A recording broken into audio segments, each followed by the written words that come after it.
Então voltou Naamã ao homem de Deus, ele e toda a sua comitiva, e veio e pôs diante dele e disse: agora conheço em toda a terra não há Deus senão em Israel.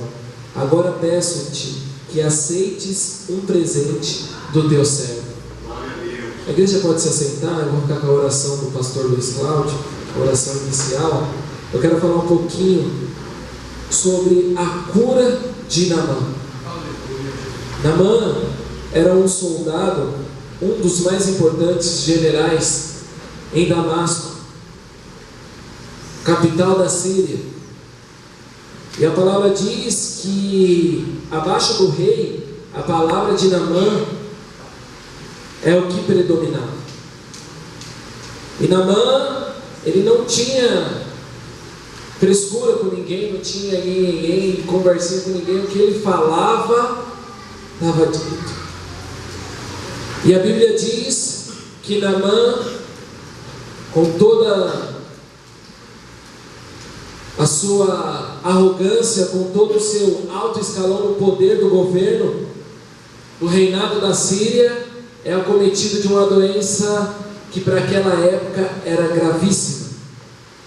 Vamos colocar como se fosse o câncer dos dias de hoje. Sabe, é uma doença que mata, irmão, e destrói a pessoa. E Naamã foi acometido de uma lepra. Naamã era o mais conhecido entre a população, abaixo do rei. Naamã, ele andava com muitas pessoas, e chega um certo momento da sua vida que ele tem que se isolar, porque quando você pega uma doença dessa, você se isola, você não pode se misturar com a sociedade, com as pessoas, porque era uma doença contagiosa. Mas para Naamã receber a cura, ele ouve, uma menina diz que há um homem em Israel, um profeta, que poderia curar Naamã. Naamã escuta falar, provavelmente, do servo de Deus. Talvez você entrou neste lugar porque iniciou-se uma campanha de cura, e você deve ter falado para alguém: ó, vamos lá na igreja comigo que vai iniciar uma campanha de cura. Eu tenho certeza, se você veio com esse intuito, você vai receber sua vitória, você vai receber o seu milagre, você vai receber a sua bênção.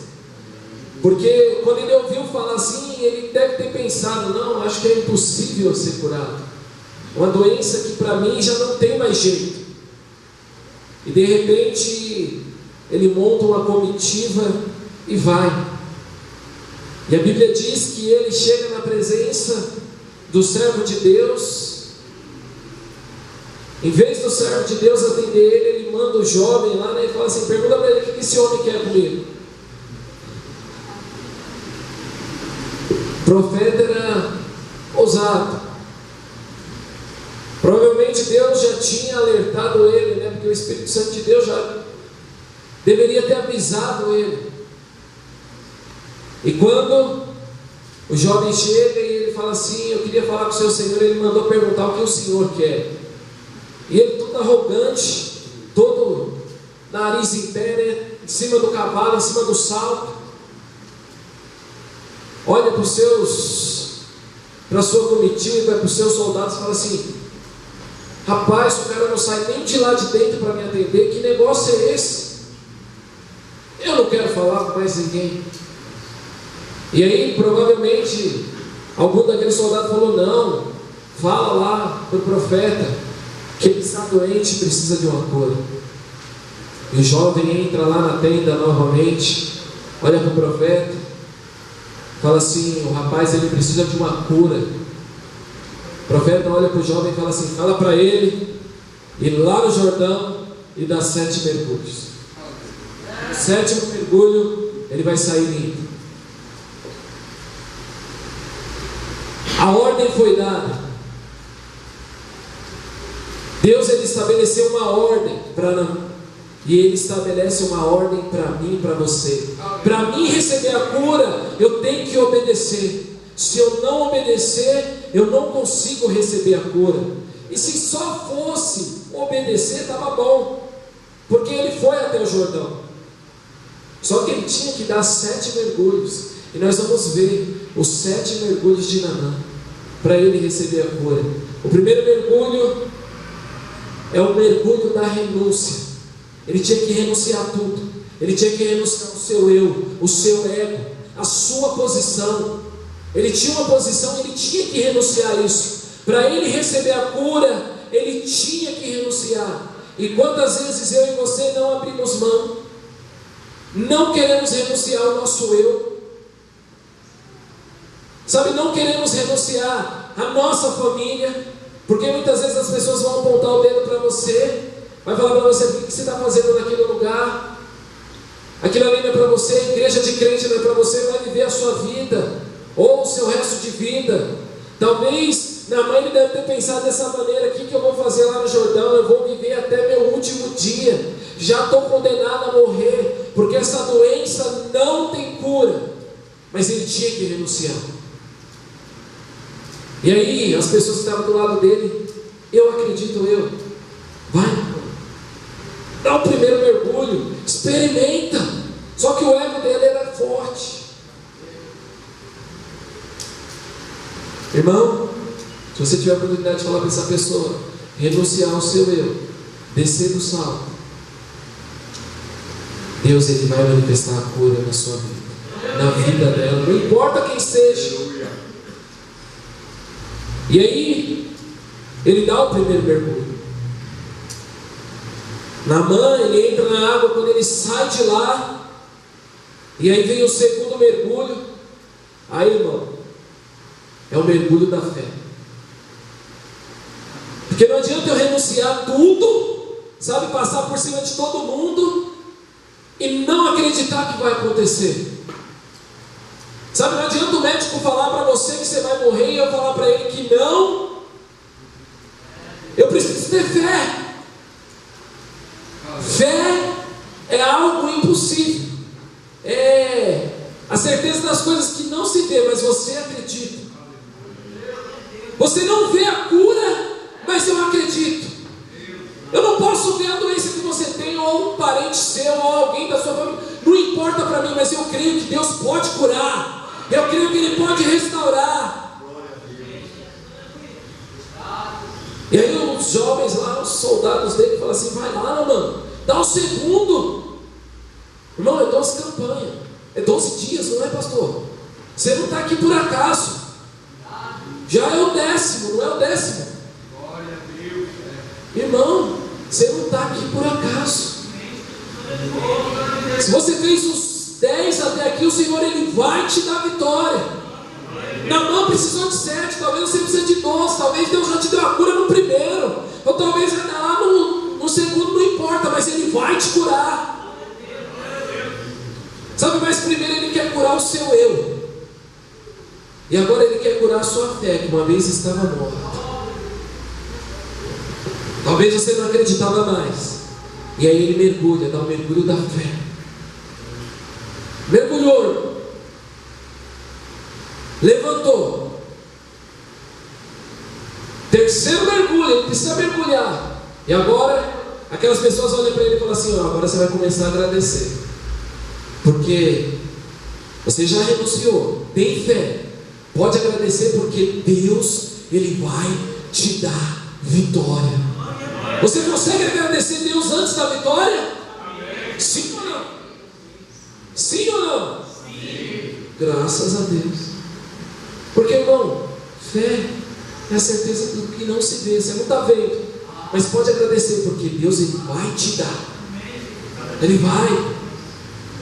Pastor Paulo deve ter contado aqui ontem os milagres que estão acontecendo lá. Não contou? Domingo ele contou lá na irmã, lá, irmão, que chamou o padre para ir lá, o padre não quis ir lá. A irmã falou: você aceita o pastor da minha igreja, vem aqui te ungir? Ela falou: aceito. Já estava pronta para ser entubada.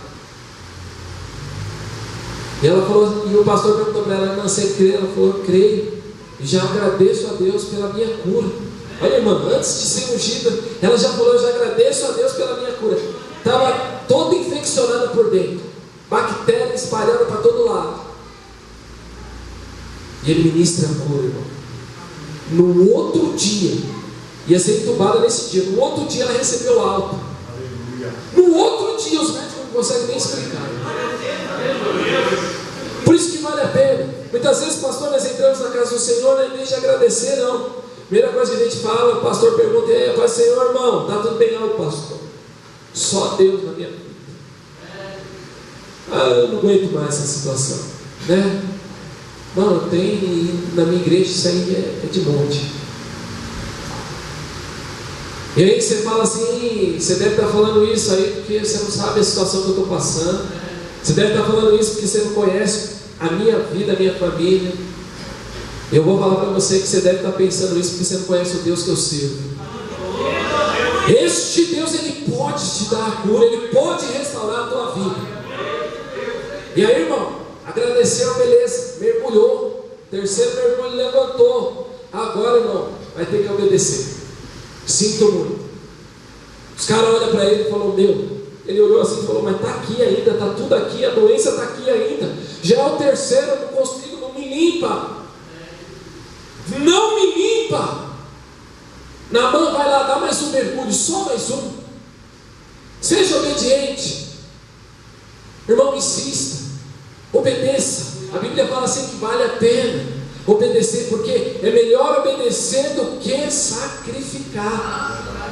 Se ele tivesse desistido, irmão, ele ia sacrificar a vida dele, porque ele ia morrer, a doença ia matar ele. Então ele falou: então eu vou obedecer. E deu um quarto mergulho. Mergulhou, irmão. Obedeceu. E aí, irmão, quando ele obedeceu, ele já levantou, sabendo que ele tinha que ser humilde. Porque não adianta eu só obedecer, irmão. Sabe, é muito fácil chegar aqui, todo de terninho, gravata, né? Todo pomposo, né? Você não conhece minha vida lá fora. Você sabe quem sou eu? Tem gente aqui que nunca me viu. Tem gente aqui que eu estava com saudade, que eu estou vendo aqui. Minha esposa já me deu um sorriso. Eu falei: é, isso mesmo. Você me conhece? Não, você não sabe o meu proceder. Então eu prefiro obedecer. E aí ele obedeceu, irmão. E aí agora aí entra a humildade, porque ele estava todo leproso ainda. E ele fala assim: eu preciso ser humilde. Acredito eu que naquela hora a capa de Naamã caiu. A posição dele não adiantava mais de nada. O poder aquisitivo dele já não valia mais nada, porque ele ofereceu até ouro, prata para o profeta. O profeta falou: não quero nada que é seu. Deus não precisa do seu dinheiro. Deus, Ele não quer o seu dinheiro. Deus, Ele quer a sua obediência. Porque se você é obediente, você dizima, você oferta. Você não precisa vir aqui e o pastor vai ganhar com você, dar isso para você receber isso. Você não vai ver isso na igreja Adventista da Promessa, não. Não vai ver, não. Não vai. Você entrega o seu dízimo, a sua oferta por amor. Não que você vai receber uma cura em troca. E a cura é divina, irmão. Não é assim que funciona, né? Me lembro de a humildade dos discípulos, quando eles chegam na porta do templo e tem um mendigo aleijado pedindo esmola. E aí Pedro olha para ele e fala assim: eu não tenho prata nem ouro, mas o que eu tenho eu te dou. Levanta e anda. O cara era humilde, ele não tinha nada, mas ele olhou para aquele mendigo: levanta e anda. E é assim que Deus ele faz. E ele desceu para o quinto mergulho, que é o da humildade. Imagine um homem todo rico, todo cheio de posição, sendo humilde agora, irmão. Para receber a cura, irmão, você precisa disso. Não adianta que você tenha o melhor convênio Bradesco, Sul América. Isso aí não vai adiantar nada. Nada. Aí chegar lá, o médico vai olhar para você e vai falar: o Benedito foi dado. Tem a avó de um rapazinho lá, um jovem. Ele me ligou desesperado: pastor Marco, O médico só deu 4 horas de vida para minha avó. Está com câncer, tomou todo o corpo dela. Falei, irmão, vou orar aqui agora. Depois você me liga. Passou 4 horas, o médico mandou ela para casa. Já passou 4, 24, 36, já vai para o 4º dia que ela está em casa, está viva. Se Deus vai recolher, não sei. Se Deus vai curar, também não sei. Mas uma coisa eu tenho certeza: a vontade dele vai ser feita. A vontade de Deus vai ser feita. E aí tem o 6º mergulho, irmão, que aí já é a hora da perseverança, pastor. Porque já no 5º mergulho tem gente que já vai desistir, né? O cara vem uma campanha, 2, na terceira ele já quer desistir, não recebe. Fala assim, não recebi nada, ainda não vi nada. Quero dizer algo para você hoje, irmão. Deus manda te dizer, espera só mais um pouquinho. E ele fala assim, olha para todo mundo e fala, eu vou desistir. Já é o 6º e eu não estou curado, não estou limpo, não estou nada. Os caras perseveram mais um pouquinho. O soldado dele olha para ele e fala assim, vai Naaman, só mais um, falta 2. Mais um só, de repente você sai limpo no 6º. Irmão, só mais um pouquinho. Vale a pena. Dá esse mergulho aí. Olha para o irmão que está do lado e fala para ele assim, mergulho, irmão, é o 6º já. Fala para ele, irmão, não fica com vergonha não. Eu sei que você não gosta de olhar para o irmão para falar com o irmão, mas olha para ele agora e fala, mergulha, não desiste não. É o mergulho da perseverança. Insiste, a tua cura vai vir. E ele vai lá e mergulha. E aí, irmão, último mergulho, já estamos chegando no tempo. Olha, foi rápido, hein? Último mergulho, qual que é? Está preparado? Mergulho da redenção. Ele vai ter que se render. Ele não vai aguentar. Ele vai se render. Eu quero dizer algo para a sua vida hoje, irmão. Se Deus ainda não alcançou essa pessoa que você tanto deseja, eu sei que o tema aqui é cura, mas Deus manda te dizer, ele vai se render. Ele não vai aguentar, ele vai se render. Naaman, ele tinha tudo o que ele precisava. Tinha os melhores médicos da época. Tinha dinheiro para pagar. Mas, irmão, quando ele se rende, e aí a gente vai lá no versículo 15 para encerrar, para concluir. Ele fala assim, ó. Então voltou Naaman, o homem de Deus. Nessa hora, irmão, ele já está rendido, porque ele volta, né? Está limpo. Ele mergulha, sai limpinho, ele se rende. Ele fala assim, eu não aguento. Esse Deus é Deus mesmo. E aí ele fala assim, ó. Ele e toda a sua comitiva veio, pois diante dele disse, agora conheço em toda a terra, não há um Deus senão o Deus de Israel. Não é, ele reconhece que Deus é Deus. Que Deus era o Deus do profeta, que Deus era o Deus do pastor Cláudio, do pastor Reinaldo, do pastor Marcos. É o seu Deus. Ele é o seu Deus. E aí, irmãos, concluindo, a sua cura vai chegar. Ela vai chegar. A de Naaman demorou 7 mergulhos. No 7º ele saiu limpo. Eu não sei de que mergulho você está ainda, mas vai até o final. Vale a pena. Amém? A gente coloca de pé em nome de Jesus.